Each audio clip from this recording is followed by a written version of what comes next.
jàll franchement ci beneen. waaw amul importance bi mu foog. démb le premier ministre mu ngi woon ci benn bërëb. bu ñu duppee école police nationale. waaw moom la premier ministre àndoon fa ak Cheikh Diba mi ñu lim tam ci coow loole.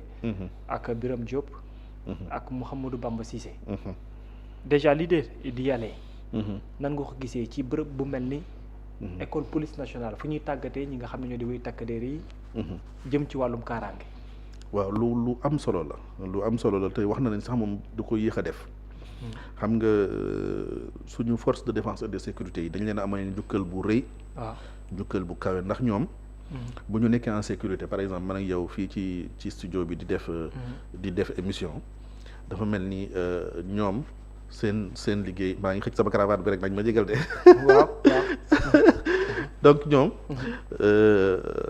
bu fekkee ni ñoom. waaw ñun ñu ngi en sécurité. waaw dafay nekk avantage également aussi pour ñoom. ñoom ñoo ko waral. benn waaw. beneen bi mooy c'est des gens yoo xamante ni ils se sacrifient. pour ñun nu ñu koy wax di sax. pour ñun ñu mën a nekk ci kaaraange. ñu mën a nekk ci kaaraange. waay donc dañoo am mérite n'est-ce pas. waay ñuy def fonction tamit bu noble. waaw parce que man damaa jàpp ni bépp sacrifice booy def pour l'intérêt général rek lu noble la. dëgg la n'est-ce pas léegi nag ñu am ci ay jàngat ci dem gi mu fa dem moom. waaw di ci jàngat bi ma ci njëkk a jàngat mooy nit ñi en commençant par les forces de défense et de sécurité. seen liggéey bi nañ ci ànd ak le sens de la responsabilité. c'est important ak beaucoup de retenue. dëgg la ndax boo gisee événement yi fi am 2023 2021 2024. waaw ak keroog 2026 vraiment. ak li xew démb. li xew démb da nga ciy jàngat suñu mbir suñu borom démb. waay 2023 yow yaa doon toj otoom. yaa ko doon gazé maanaam démb yow yaa koy recevoir avec tous les honneurs. di ko toojal di ko màggal parce que fi mu toll nii moom mooy sa kilifa. donc li olof yi naan ëllëg du añ du reer waaye lu mat a sédd la. ñoom nañ koy bàyyee xel bépp ordre bu ñuy recevoir ordre boo xamante ni c'est manifestement illégal ñoom dañuy am responsabilité am devoir bañ ko exécuter. parce que ñoom seen liggéey mooy servir et protéger nañ ko bàyyi xel. ci biir waxam. pour yeggali la mu ngi naan ñoom ñuy joxe ay ordre wala ay mbir yu jëm ci ñoom pour ñu koy jëfee. war nañ di xoolaat lan lañ leen di jox. très bien ñoom waruñu bàyyi politiciens yi di leen manipuler. le sens de la responsabilité. mooy li ma wax le sens de la responsabilité parce que ñoom ci biir population bi seeni frères ñu ngi ci seeni sœurs ñu ngi ci seeni papa ñu ngi ci seeni yaay ñu ngi ci n'est-ce pas. donc politicien bi warul utiliser les forces de l'ordre wala boog de manière générale les forces de défense et de sécurité pour mën a mater ses opposants. warul tamit utiliser la justice pour écarter ay adversaires politiques. Donc les forces de défense et de sécurité ak la justice ñoom ñëpp ñoo war a am conscience boobu mooy le sens de la responsabilité ñun kat dañoo waat ni ñun dañuy servir suñu dëkk. ba pare en respectant les lois et règlements de ce pays. du benn politicien bu jógee fële moom moo ñu war a sant lu ñu war a def li ñu war a def nañ ko war a def en respectant les lois ak suñu conscience.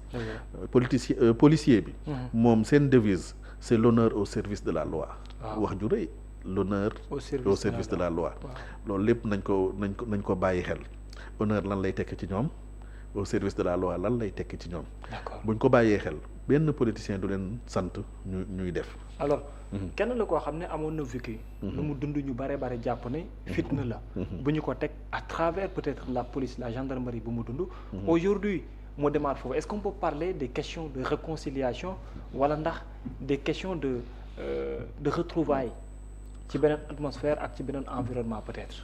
waaw moom il sait faire la part des choses en réalité parce que moom mbubb fi mu toll nii premier ministre la sol. Premier ministre moom mooy fi mu toll nii le chef de toute l'administration sénégalaise. Il est obligé d'aller vers ses subordonnés entre guillemets waxtaan ak ñoom xool lan lañ soxla en termes de moyens pour mu mën leen a fixer ay objectifs yoo xamante ne li ñuy wax ay objectifs SMART lay nekk parce que li gars yi di wax obligation de résultat obligation de moyens. bu fekkee ni ñoom dañ leen a sant ñu sécuriser le pays. war na xam lan mooy seeni besoin en termes de moyens. moyens en ressources humaines. moyens financiers moyens matériels. donc c'est normal mu dem ci ñoom xam naka la ñuy liggéeyee xam yan conditions de travail la ñuy kii ba pare le fait que sax mu dem ci école police bi ci école bi ci boppam. loolu c'est important parce que foofu la ñuy former policiers yi. li muy tekki mooy dérive yi am ci biti s'il y a une bonne formation. S'il y avait une bonne formation, du am benn bavure policière ci biti parce que le policier serait assez formé, serait assez outillé pour faire face à toute éventualité. loolu dafa am solo beneen bi mooy. mu relever foofu les défis de la police. mën nañ ci lim par exemple les défis sécuritaires. lutter contre les trafic de drogue, de médicaments. médicaments mu ngi def ay ravages. vol, agression. trafic de migrants. la cybercriminalité. moom tamit mu ngi def ay ravages waaye mu am ay impératif lutter contre la corruption la corruption ci au niveau du ko baat boobu laa bëggoon a ñëw ak yow waaw dem ba ci ay biiru policier soulever le mot en interne. merci il faut se dire la vérité xam nga langage de vérité ak authenticité moo différencier Ousmane Sonko ak yeneen adversaire politique yi xam nga nit ñi dañ naan le politiquement correct ak diplomatiquement fii la xari jaar ak seeni termes yooyu. moom il dit les choses telles quelles. Authenticité, langage de vérité sans langue de bois li mu xalaat moom lay wax te dina il va essayer de mettre les formes pour ne pas heurter nit ñi n'est-ce pas. donc Sénégalais yëpp man dama def benn publication pour proposer ni policiers yi def arrêter nit ñi. di leen defal contravention. pour lutter contre la corruption. il faut maanaam buñ la facturer 6 000 francs. au moins les 1 000 francs. dem ci compte policier bi ko facturé. wala sax ñu def benn fonds commun boo xamante ni après dina leen ko mën a séddale comme ni mu amee douane ak et cetera. mais boo gisee réaction Sénégal da nga xam ni Sénégal yi parfois dañu xaw a sax mere policiers yi. déjà dañu xaw a mere. ci pratique yi ñuy gis ci mbedd mi. ci clando yi ci car rapide yi ci borom charrette yi et cetera ñoo xamante ni dëgg-dëgg nekkuñu ci yoon wala bu la rombee da nga xam ne ñii nekkuñu ci yoon. mais dañ leen di bàyyi ñu jàll. ci parfois avec des pratiques yoo xam ne doo ko mën a tudd ci plateau yi n'est-ce pas moo tax il faut lutter contre ay accident évoqué école bu ñu war a tabax te matul. merci beaucoup yooyu yëpp mu ngi leen di woowaat ci li ma njëkk a woon a sànq l'honneur au service de la loi ku am honneur du nangu ñu corrompre ko. et loolu maa ngi ci joxe exemple ki ñuy tuddee amul yaakaar. te kooku sax moom ni mu ko waxee kooku la ñu am yaakaar. waaw parce que xam na ni dërëm bi muy jot ci loxoom. dafa war a leew pour mun ko dundalee njabootam. loolu c'est important. léegi li ngay ñàkk bu fekkee da ngaa bëgg mu nekk njariñ. donc fokk mu lew yonent bi dafa ni. képp ku xamante ne dafa génn këram sallallahu alayhi wa sallam pour wuti lu lew lu mu dundalee la njabootam dafay mel ne mu ngi ci jixaat. dëgg la donc waroon nangu nit transgressé loi bi wàcc yoon di la jox 1000 francs wala 2000 francs nga koy bàyyi mu dem. kooku boo ko bàyyee mu dem te nekkul ci yoon bépp accident bu mu defaat ci ginnaaw yow am nga ci responsabilité. bu mag a mag képp ku mu rey yow am nga ci responsabilité. donc loolu il faut ñoom tamit ñu bàyyi ci xel. d'accord waaw moo tax mu ni il faut une nouvelle doctrine tamit. au niveau de la police doctrine bi yemul rek ci répression aux manifestations yi mais dafa yem tamit ci naka la ñuy forger le policier maanaam le mindset du policier ba nga xamante ni dootul nangu kenn ko corrompre waaye tamit il faut ñu doter ko man je milite pour les caméras embarquées nga xamante ni policier bu nekk gendarme voilà mu ngoog loolu ñu ngi ko waxoon mais yéex na ba tax xam naa day am ay réticence en interne léegi man li may militer mooy ñoom nan tàppe du point sur la table pour exiger ni chaque policier chaque gendarme am caméra embarquée bu boobu xam nga kenn du ko mën a corrompre parce que ñëpp dañ koy filmer beneen bi mooy ñu def benn système de fonds commun comme ni mu amee ci douane am ci impôt et domaine am ci ñi liggéey ministère des finances de telle sorte que fonds commun boobu chaque année dañ koy def ay primes pour le policier beneen bi mooy le traitement salarial tamit il faut ñu xoolaat ko nit ki mënoo ko ni sëñ bi yow defal sacrifice de 8 heures à 22 heures wala à minuit ba pare li nga koy fay doyolu ko munu cee fay sax appartement munu cee fay yor njabootam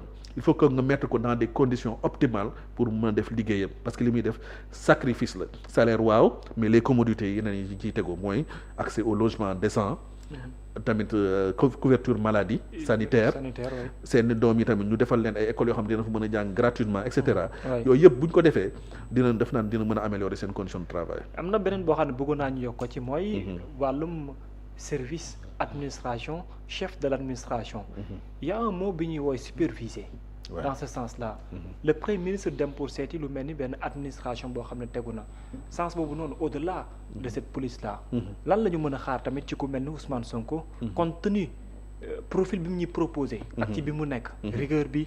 superviser sans faille. di xool ndax mën na am lu mu soppi dans le cadre de l'administration sénégalaise bu fekkee gën na ci activé wu. au-delà de cette police. waaw xam nga moom mu ngi ci rôle am xam nga boo en management dañ lay wax ni la li ngay njëkk a def d'abord après bien sûr le diagnostic le plan stratégique le plan opérationnel. waay da ngay fixer ay objectifs. moom lay def maanaam bu fekkee ni ci entreprise la da ngay naan direction des ressources humaines am na tel objectif. direction administrative et financière am na tel objectif. direction logistique am na tel objectif et cetera. bu fekkee état nag da nga koy transposer ministère de l'intérieur am na tel objectif mooy lettre de politique sectorielle yi. ministère de la santé am na tel objectif moom la ñuy def décliner à travers les lettres de politique sectorielle. ministère des télécoms am na tel objectif. ñooñu tamit dañuy décliner seen objectif yi ci seen i direction yi nga xam te ne dañoo nekk ci ñoom n'est-ce pas.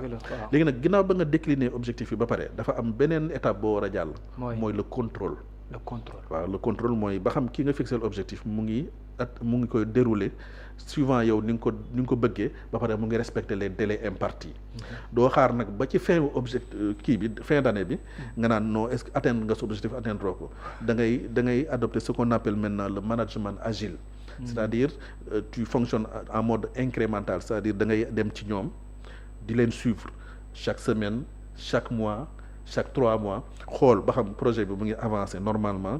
s'il y a des points à traiter bu ko defee yow nga jàppale leen pour ñu atteindre seen objectif. comprendre nga li ma bëgg a wax donc système boobu le premier ministre di utiliser mooy jege administration bi. parce que moom li mu mën rek moom mooy décliner les grands axes waaye ñu koy mettre sur le plan en œuvre sur le plan opérationnel. mooy ñi nekk ci administration bi. te ñooñu dafa laaj mu am bët ci ñoom.